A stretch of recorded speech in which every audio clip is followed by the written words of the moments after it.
A dynamic duo. Despite decades between them, how two coaches with a big age difference are leading their team to victory. And calling for change, residents plead for more safety measures on PCH that they say are long overdue. Hello, everyone. You're watching The Rundown. I'm Robin Winston. Some Malibu residents say they have had enough. They packed Monday night city council meeting to call for new safety measures along a stretch of road locals call Dead Man's Curve. It all comes following a deadly accident along PCH last week that killed 4 Pepperdine University seniors. A 22-year-old driver hit the girls as they were walking along PCH. Some of the safety suggestions from Monday night's meeting include more enforcement, speed cameras, and a potential redesign of PCH through Malibu. This is not a highway. People don't stand in the middle of highways and cross. There's a reason for that. It's deadly. You don't see this on the 5, the 10, or the 101. We know my family. We've been here for 70 years. I grew up with 6 siblings on Big Rock Beach. My father has fought for 70 years to change the highway. We grew up with carnage, dead bodies. I saw my dad pulling them out of cars, my mom dialing 911. This is still going on.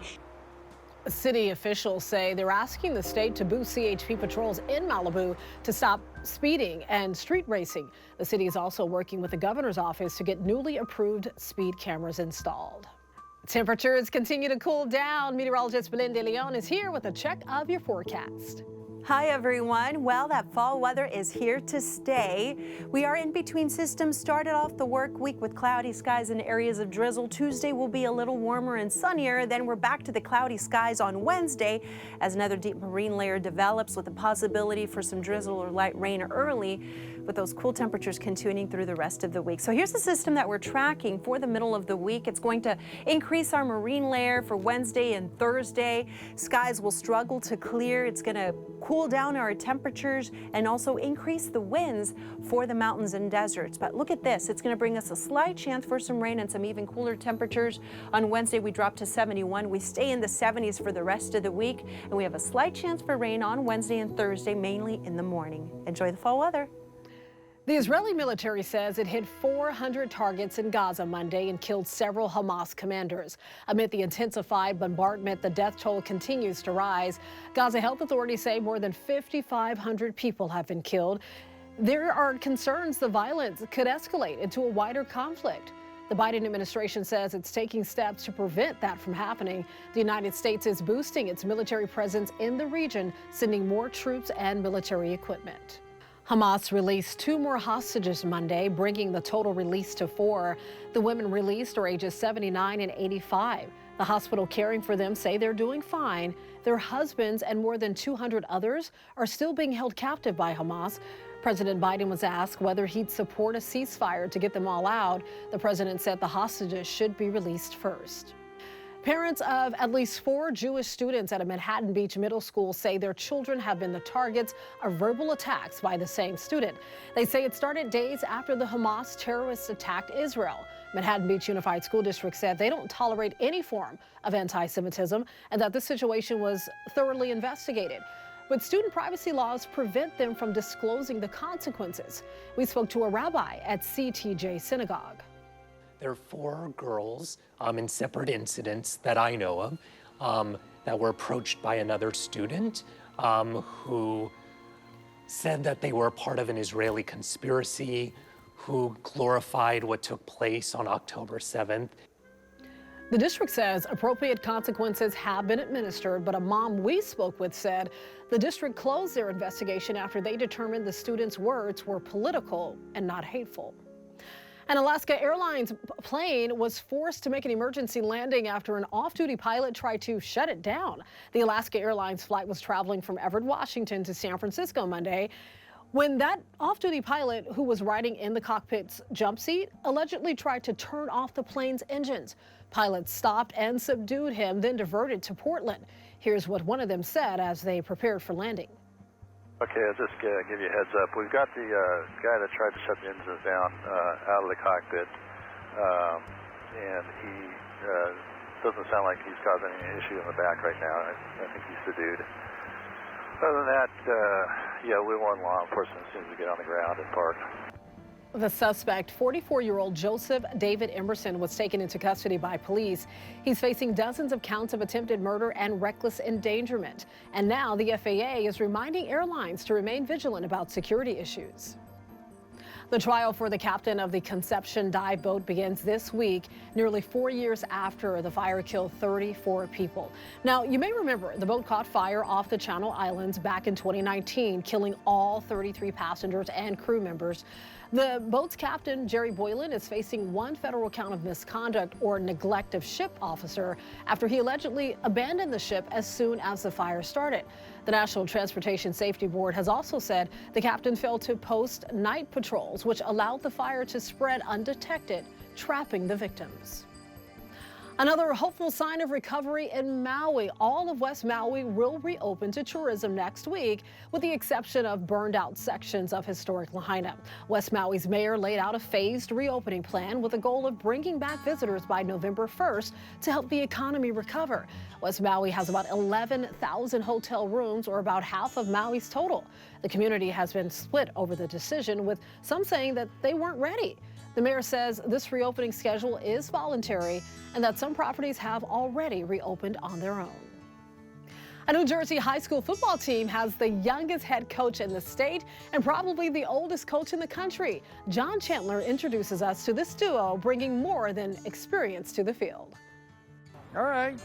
Morristown Beard is winning under first-year head coach Taj Valentine.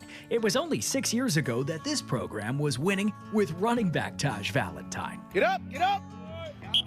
At 23, Taj is the youngest head coach in New Jersey, one of the youngest in the country, and coaching alongside him is one of the oldest. I don't think I would be able to do it without Coach T. This is not good. Joe DeCaser speaks with life experience, 90 years of it. They call it old school. Yeah, I am a lot old school, but I know the fundamentals, and those fundamentals don't go away. Do you think he's the oldest high school coach in the country? Definitely not. He might be the oldest coach in the world for any sport. Joe has helped coach 2 sports here for the last 21 years, football and baseball. Taj is his head coach, but he started out as an 8-year-old ball boy. I gave him a baseball hat, a couple of balls and stuff like that. And recently he said to me, "Coach, you made my life." And I said, wow, what a thing to say. What is it like to hear that? It's very emotional, very emotional. I love the kid. And the kids love the coach. He's up here every day giving people advice, occasionally ripping into me when I do something wrong, as good coaches should. Guys, come on, we've done this so many times. I don't understand the confusion. On the field, this 90-year-old coach doesn't miss a beat or a ball. Kid threw a ball about 40 yards, and it's coming right at me. They're yelling, "Look out, coach." Heads up, and Coach T literally snagged it, out of nowhere. One-handed.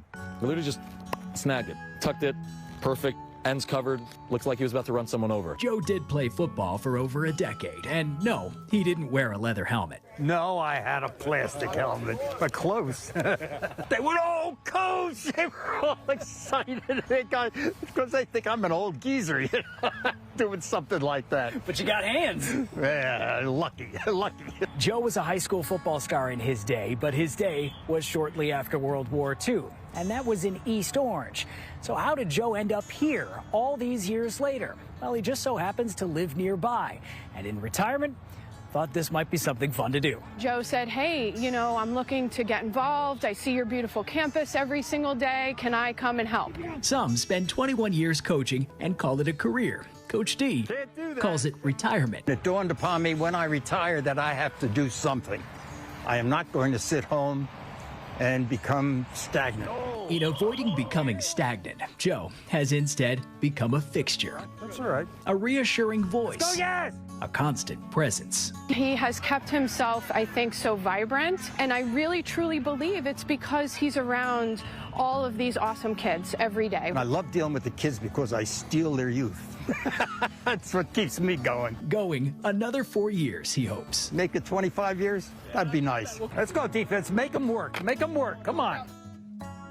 Oh, I love it. He's such a wise man, and they are lucky to have him. All right, if you ask any mom who's prepared for the delivery of their baby, they can tell you not everything will go as planned. And that's the case for one mom who gave birth to her baby girl at a football stadium during a game. Yes, it's actually happened. So the new mom, Tylen Jones, was watching her cousin, who's a wide receiver for the Browns, play against the Colts at Lucas Oil Stadium in Indianapolis. But suddenly she felt the baby coming. She actually ended up going into labor, and she delivered that baby inside the stadium. I'll just tell her that she's the Lucas Oil baby. I'm still in shock, yeah, I'm still in shock. Like, everybody comes in like, you had a crazy day yesterday, and I'm like, yeah, it was crazy. Ah, so cute. Yeah, right there at the stadium, medics helped deliver the cutie pie, the baby, and team officials say they are prepared for any medical emergency at the stadium, but this was their very first baby delivery. Wow, talk about a special delivery. Disneyland is set to open its Pixar-themed hotel on January 30th. Take a look. Here's a sneak peek. The company had been transforming the Paradise Pier Hotel. Disney officials say the hotel will evoke the inspiration and humor that goes into every Pixar film. It's the first fully Pixar-themed hotel among Disney's U.S. parks and resorts. Can't wait to check it out. You can always get news and weather updates on the NBCLA app and our website, NBCLA.com. And be sure to tune into Today in LA on NBC4, weekdays from 4 to 7 a.m. I'll be helping you get around with traffic reports throughout the morning. I'll see you next time on The Rundown.